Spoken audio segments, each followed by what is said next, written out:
Hi, I'd like to welcome David Fry to our first inaugural podcast with Strategy Systems.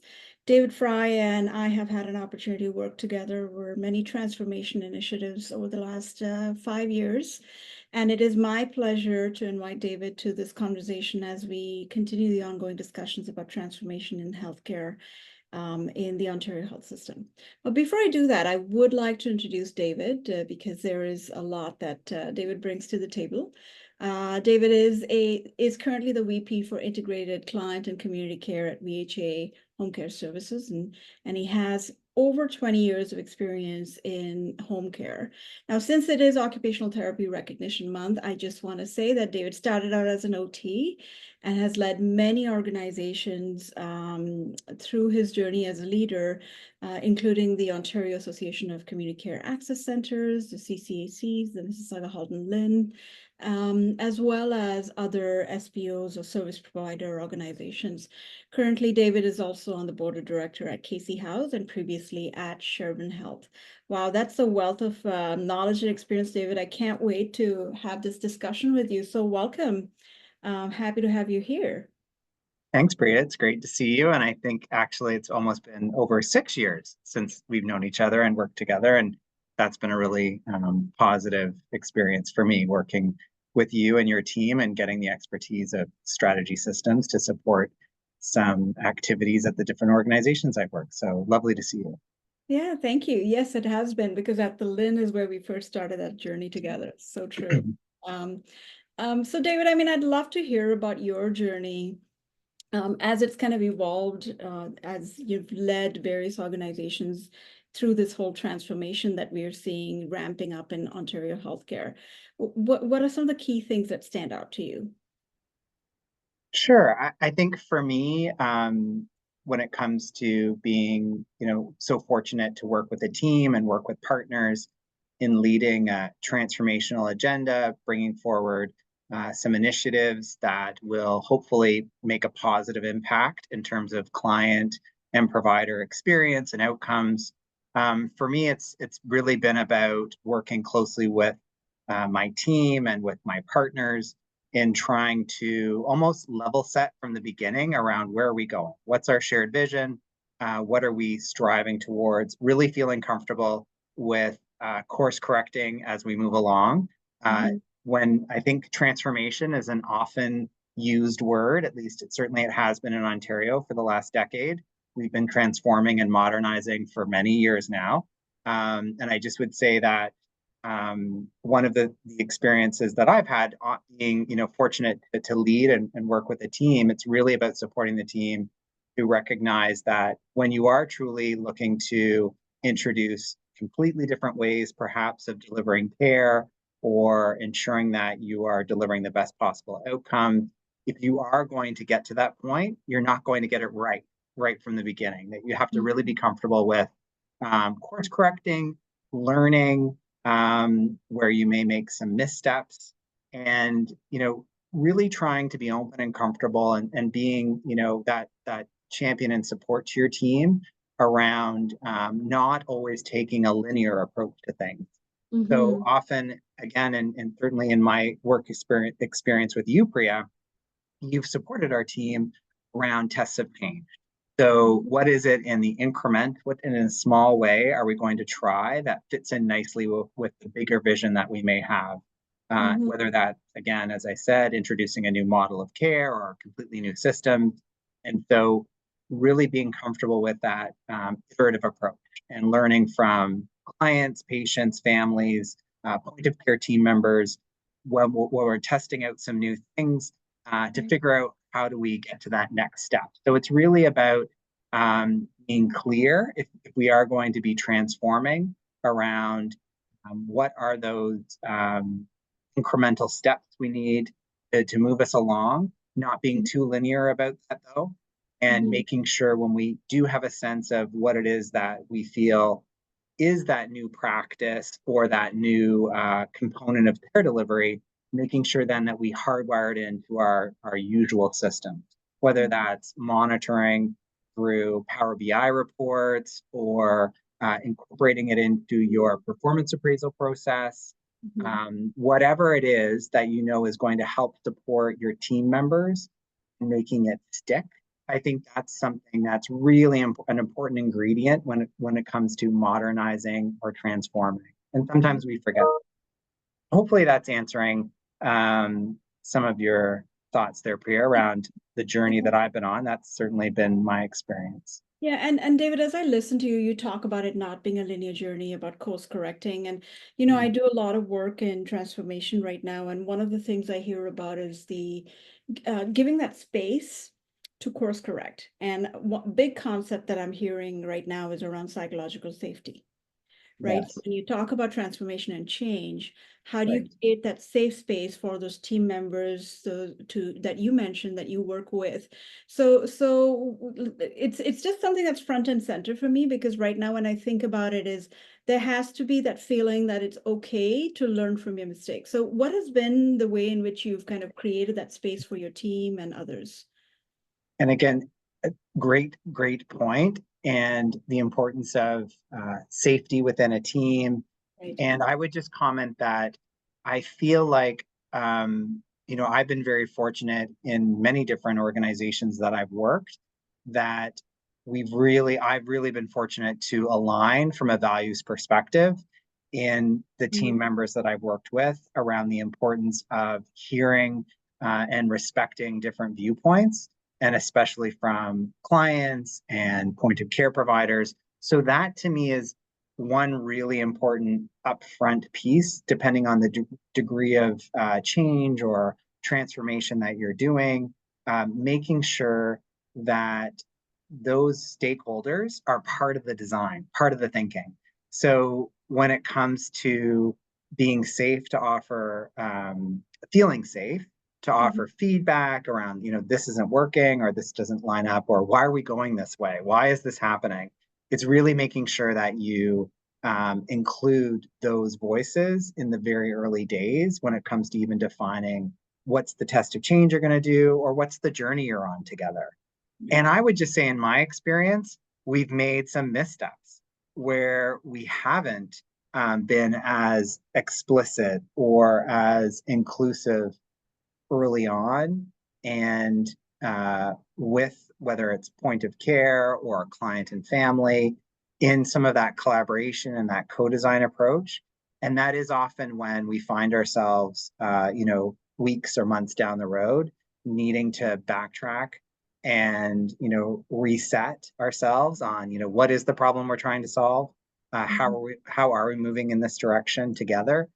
And I do believe that, from the openness and creating that environment of safety for team members, it really is through being very thoughtful around your approach and how you approach whatever elements of transformation that you're trying to bring forward. And I appreciate the challenge of that. That can be very challenging because you need to make sure that you have the right uh, people around the table who perhaps bring the right knowledge of how what you're trying to do, but also an openness to where you're trying to go. And so I think, though, really by that inclusive approach, you really do kind of generate the type of environment that will be safe for everyone to participate. Yeah, and so when you talk about openness there, I think about healthcare, what healthcare traditionally is. You kind of are, following very prescriptive guidelines and, regulatory practices. And we now find ourselves in a space where we're having to be open and innovative, if I can say so, Yeah. and putting people out of their comfort zone to some extent, right? So I think that, when you try to think about transformation, and what is big right now is just around creating innovative ways of delivering models of care, point of care, et cetera. What are some ways in which that you feel that innovation has become part of your kind of blueprint?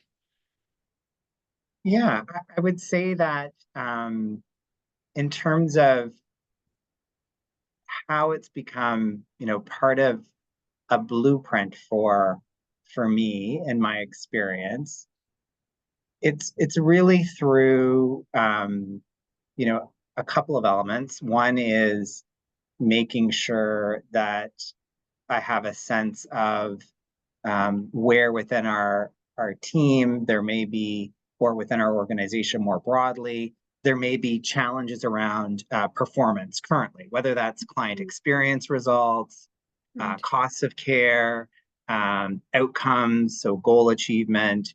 So a blueprint for me is really being clear about, where are we at currently, and then how does that line up with where we're going? Mhm. As a whether it's as a sector, so in home and community care, we're moving down the path of more interprofessional care delivery, more integrated care delivery. So what is it that we're currently doing within our organization that fits with where the system's going, and where does it make sense from a client and provider experience perspective? So for me, I often think innovation and modernization and transformation are overused words.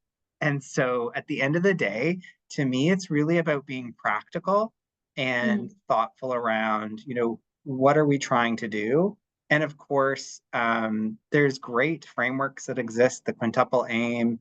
We're always trying to keep a pulse on provider, staff, client, patient experience satisfaction. So but at the end of the day, it's really about where are we trying to go to help improve in those areas, no Right. matter Yeah. what the broad um, no matter what the broad strategy is, and the maybe unknown tactics Yeah. that we're trying to reach towards. I'm thinking more about like provincially within the home and community care system.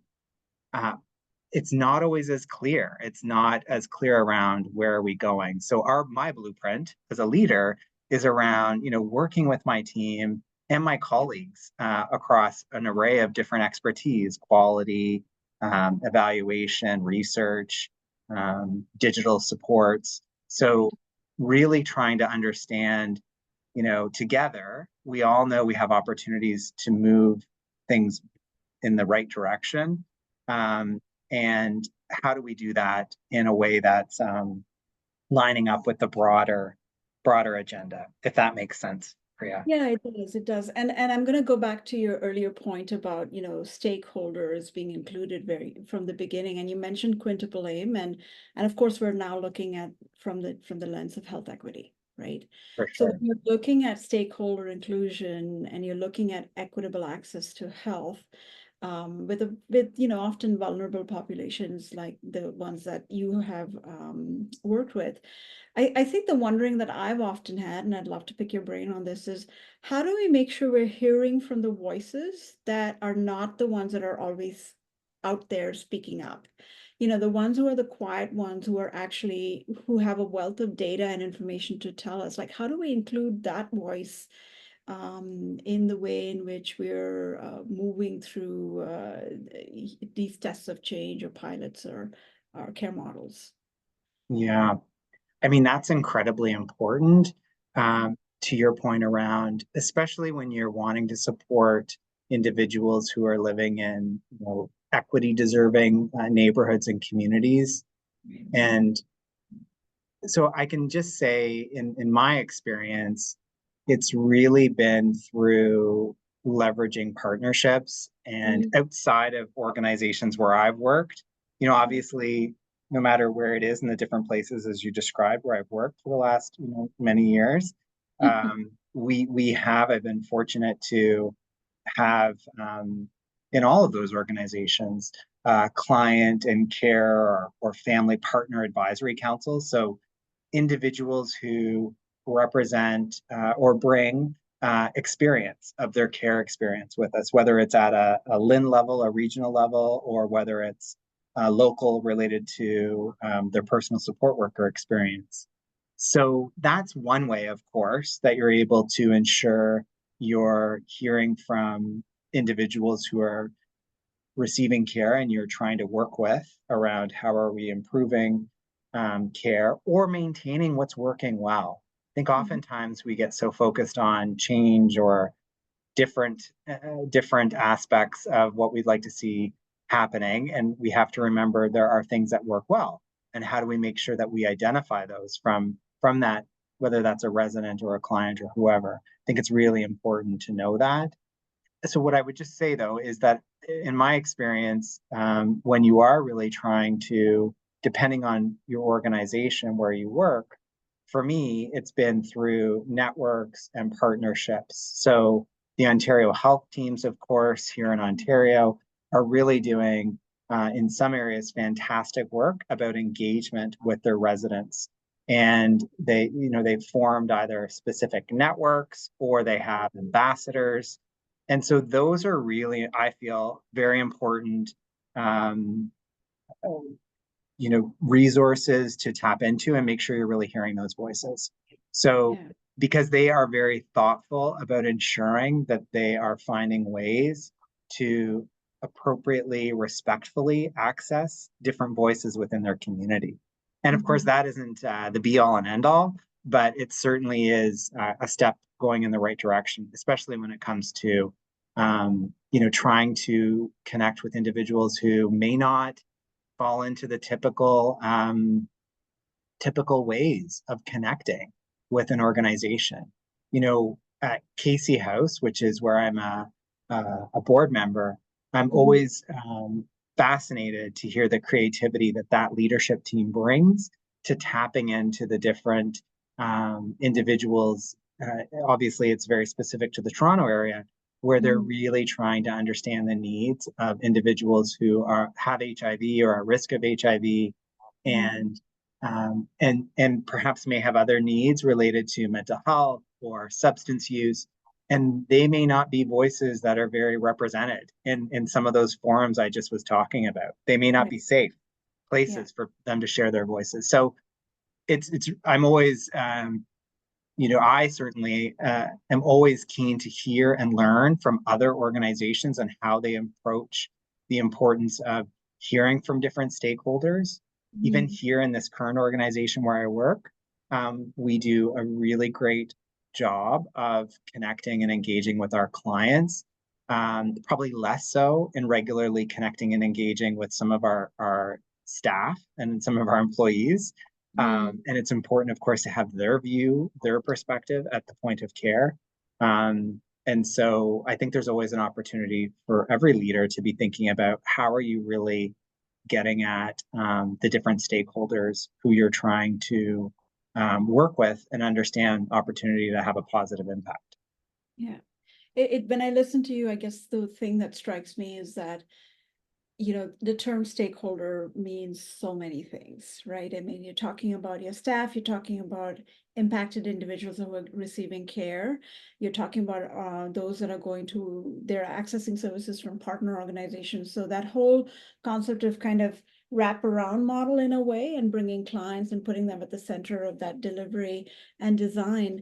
I guess the one question I would ask you is that, as you know, I've done a lot of strategic planning. And one of the key things that I hear a lot about is, how do we get that client-centered approach or that patient-centered approach, which is what I'm hearing and what you just shared.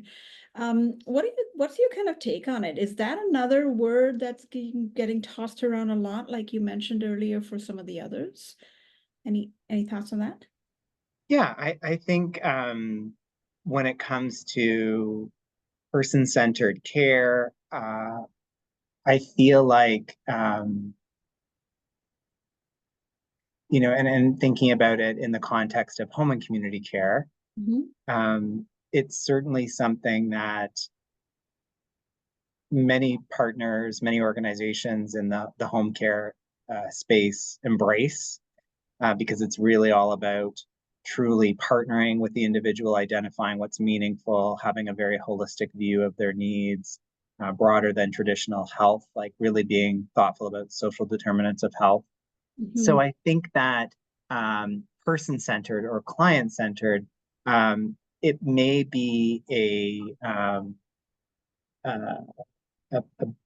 buzzword, I guess, if that's the right way. But I would say that you know really being clear about what it is that um, your organization, certainly for me as a leader, it's what do we believe that we need to incorporate into our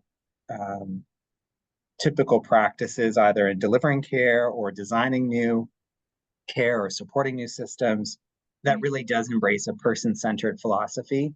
Um, and so there are limits that are sometimes placed upon, in my experience, placed upon how you fully, can live into delivering that person-centered approach. And those are limits that are beyond your organization. Certainly, in my experience, you are home care has one lane, and unfortunately, right now it's very siloed. It's very siloed by specific service streams. So you may not have a you may not be resourced appropriately in terms of actual funding of your home care services that limits what that broad um, view may be of supporting a more person-oriented or person-centered approach to your care.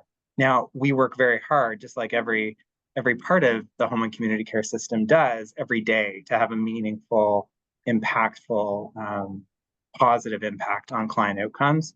But I would just say that there are finite resources, and there's the design of a system Mm-hmm. that doesn't lend itself necessarily to that person-centered approach in sort of like broad holistic terms, is my experience. And it doesn't Mm-hmm. take away from all the great work we do around person-centered training and person-centered thinking about supporting from a philosophical perspective. Absolutely, we do that. It's just that I feel like at times within our systems, there's just constraints. Yeah, And yeah. that's how it's been designed. I hear what you're saying. It's almost like the sandbox has said this is where you need to kind of deliver. And so it's been defined for you, whether it's by prescriptive legislative requirements or funding, contractual requirements, et cetera. So how do you actually, think within the box? And, Right. there's a lot of buzzword about think outside the box, but it's what I'm hearing you say is think within the box to think about how do we make sure we put the people we're here to care for front and centered in that. That's pretty awesome, David.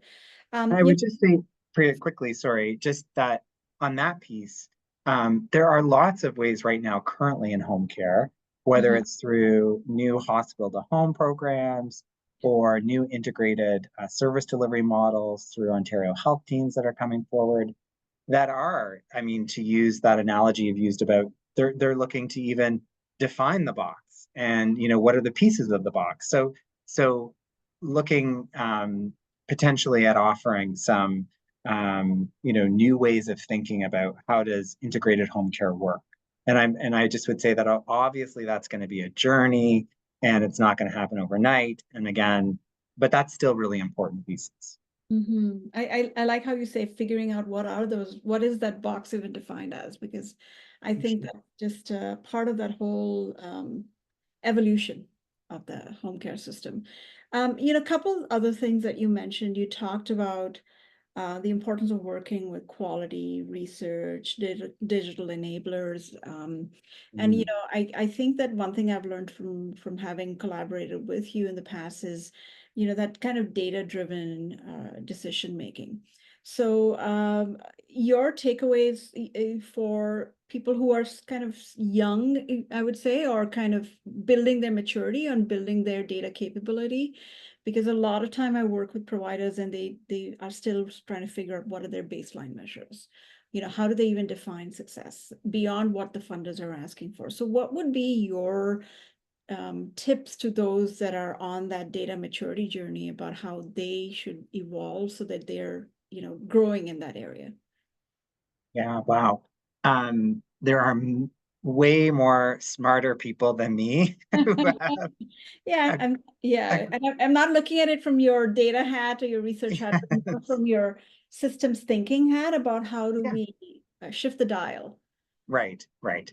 Sure. So, I mean, eh, I would think that within the organizations I've certainly had the chance to connect with and work within, it's really about where what are all the different sources of quality data that you have access to, and what is your team, like the individuals who are working on, we're doing this work here right now about interprofessional care, bringing an interprofessional framework into our space within home care, and doing that even within those lanes that I described earlier.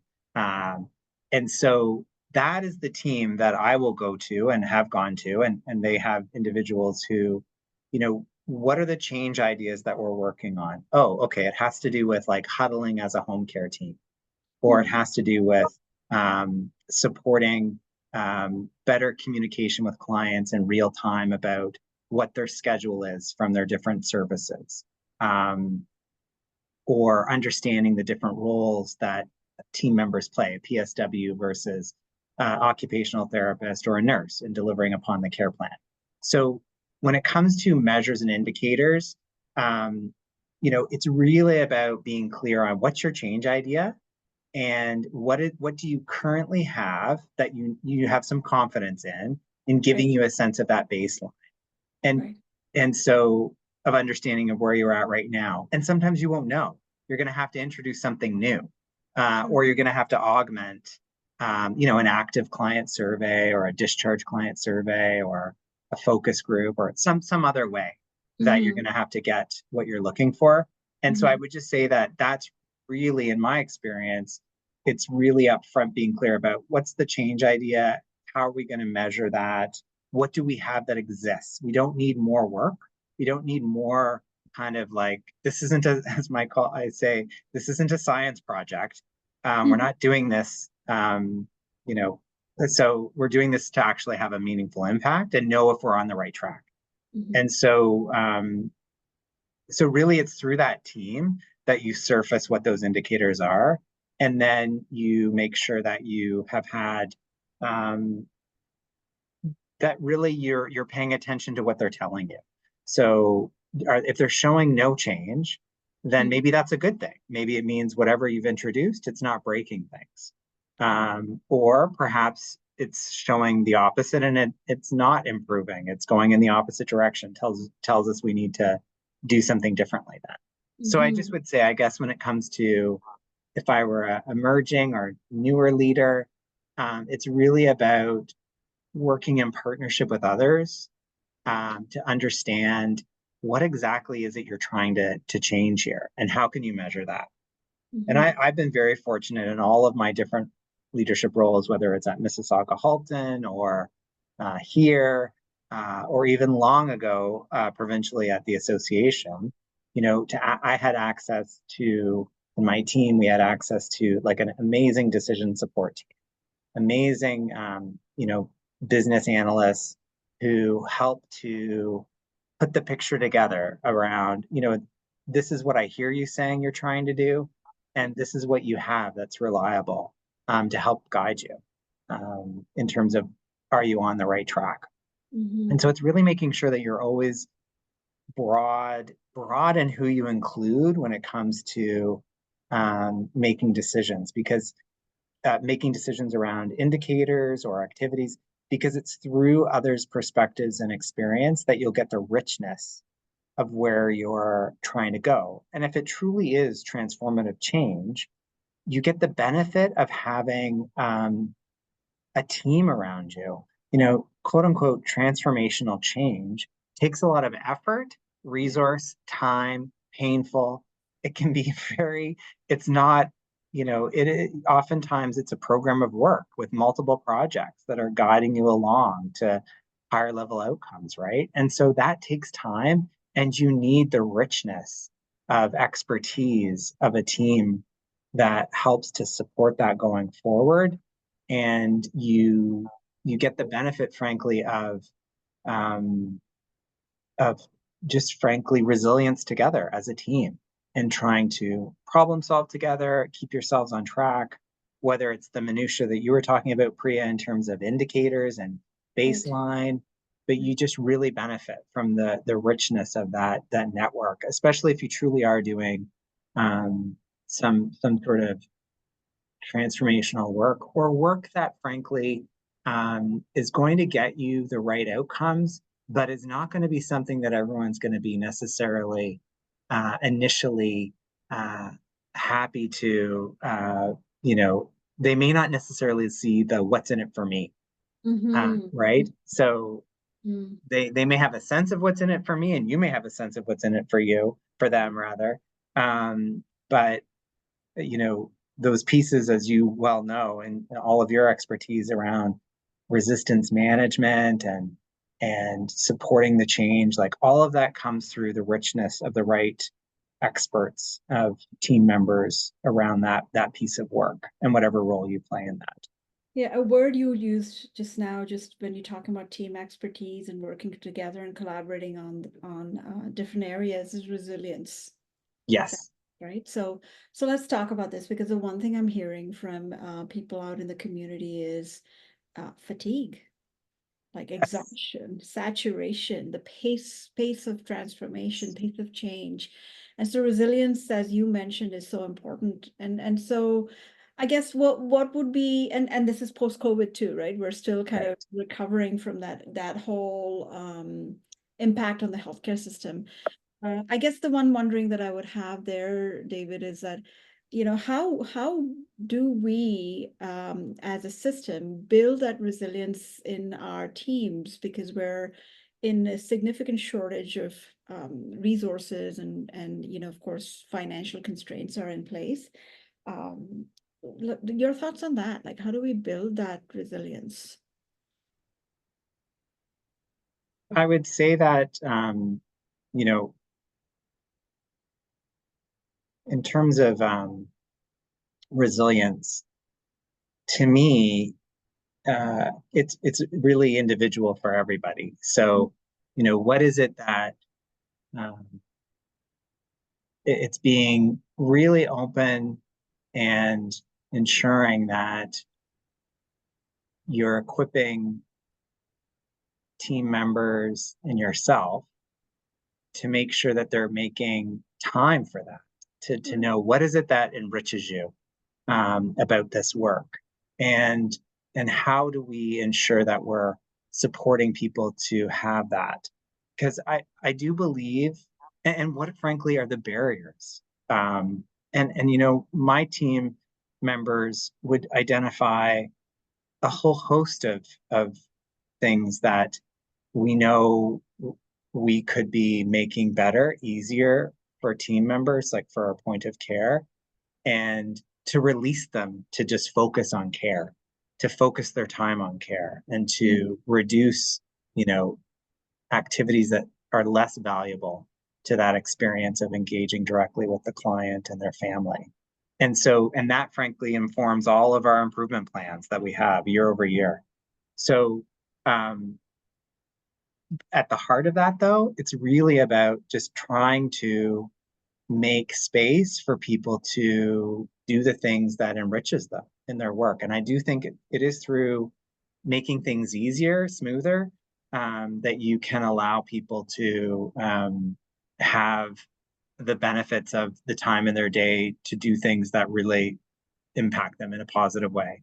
If I'm a point of care therapist or a PSW, how are we making things easier for them? And I say that knowing right now that there are lots of things within my organization right now that we're working on to improve, to make that a reality. I think the other thing about resilience that's really important is making sure that it's not just one team or one area of your organization that is focused on supporting that kind of I'm avoiding using the term joy in work, but I would just say, but at the end of the day, like for example, in the last couple of organizations where I've worked, we had work-life pulse surveys that gave us a sense of, where did we have some areas for improvement, and then typically it would be like a piecemeal approach to how we would make gains around specific areas of work life for our teams. And what we've been trying to do here is to do it in a more shared way. So how do we have like a shared team objective? How are we supporting each other and kind of making some improvements, even if it's just focusing on it and saying, you know what, this is an important objective for us as a team. Let's make some time for it. That in itself, I think, is adding to creating an environment that is going to hopefully support a bit more capacity to do the work they want to do the work that you feel enriches you as a person and brings value to you. So yeah, I think that's a big question, Priya, and hopefully I've given you some thoughts around how I think that I I would think just yeah, go ahead. Sorry. no, I was just going to say that in that what I hear is that there's something that belongs to each of us as an individual, and then you as a leader and as an employer, how you create time. That's something I heard, and that space, to go back to finding joy in the Yeah, work, right? So the reason why people got into healthcare yeah.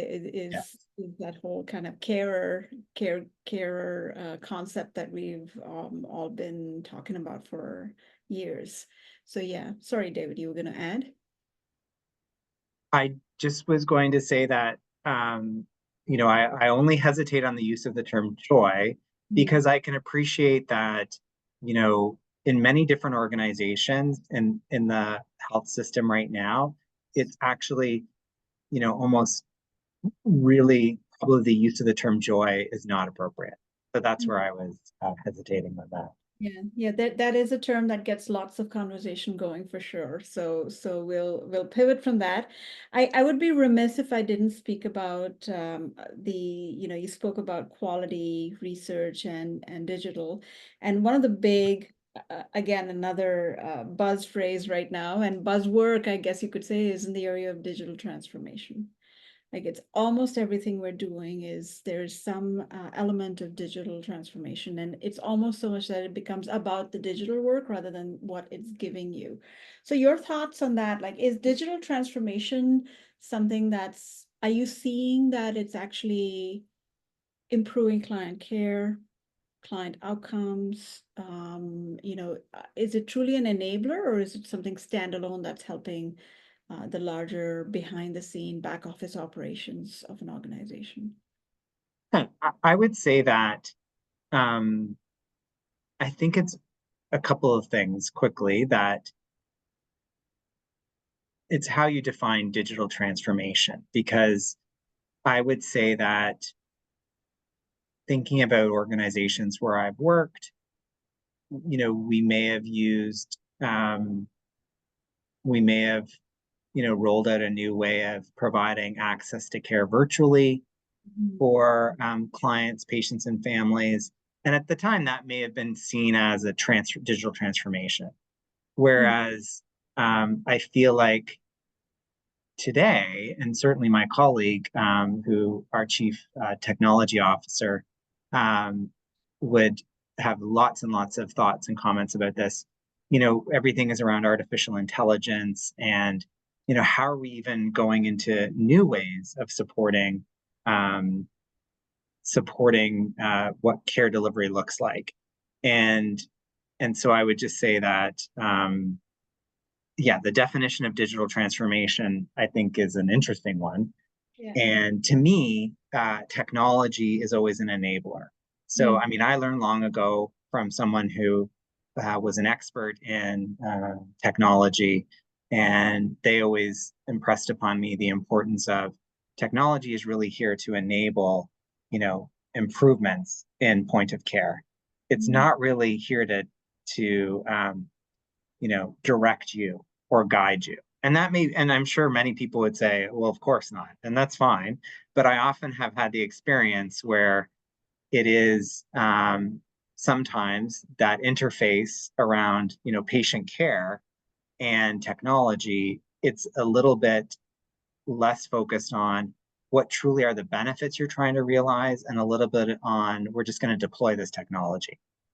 So I think it's really important to partner, and it's really important for the patient care side of folks to really be clear around how can this enable improvements in the experience of delivering care or in the outcomes or in the experience of receiving the care.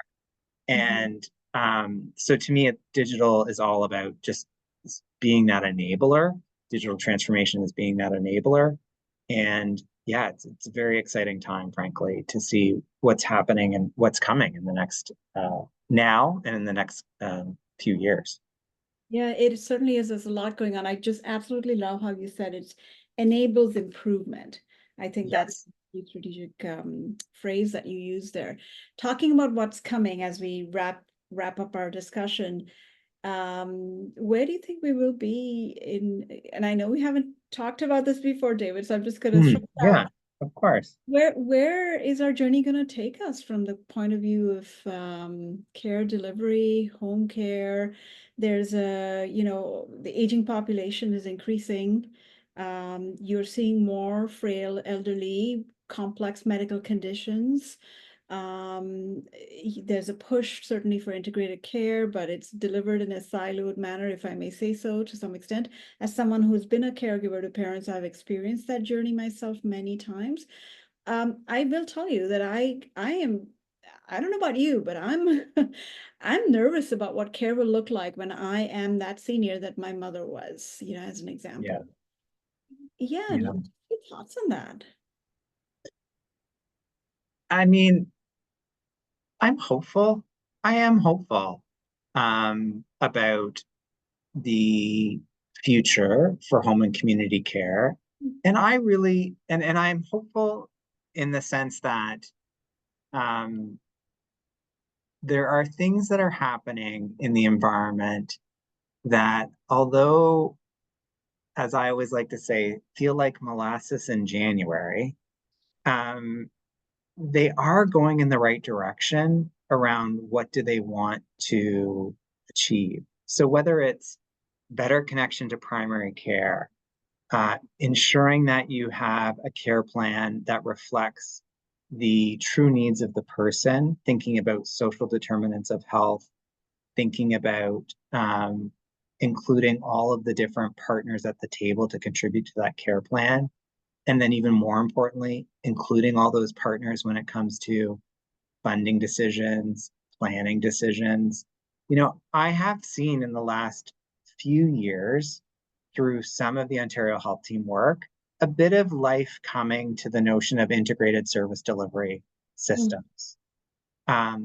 It's probably not moving at a pace that everyone would like to see, but it's definitely, I think, has potential to go to a more integrated home and community care system where you really do have primary care, home care, community support services, that we're all working together with our hospital partners in helping with things that we've been working on for many years. Seamless transitions, one care plan. So I do think that I am hopeful. I feel like there needs to continue to be a focus on investment, especially in the home and community care Mhm. space, where there's such differences around pay when it comes to being a personal support worker, a nurse.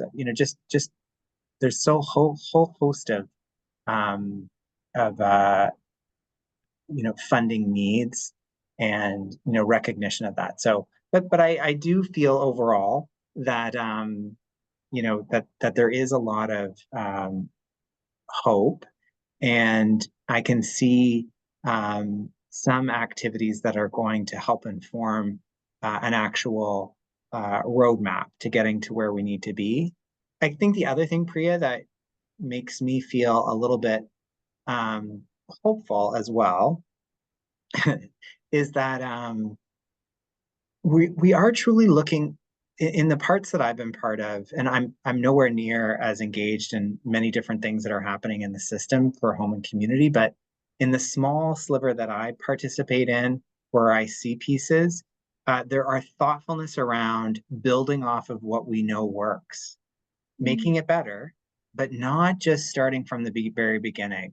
Like, let's actually look at what a pathway exists within home care and think, how does that fit now within a more integrated care pathway that's broader? Let's think about being consistent when it comes to one hospital to home program and another hospital to home program. Mhm. You know, so those are great. Those are really thoughtful ideas to be building off of.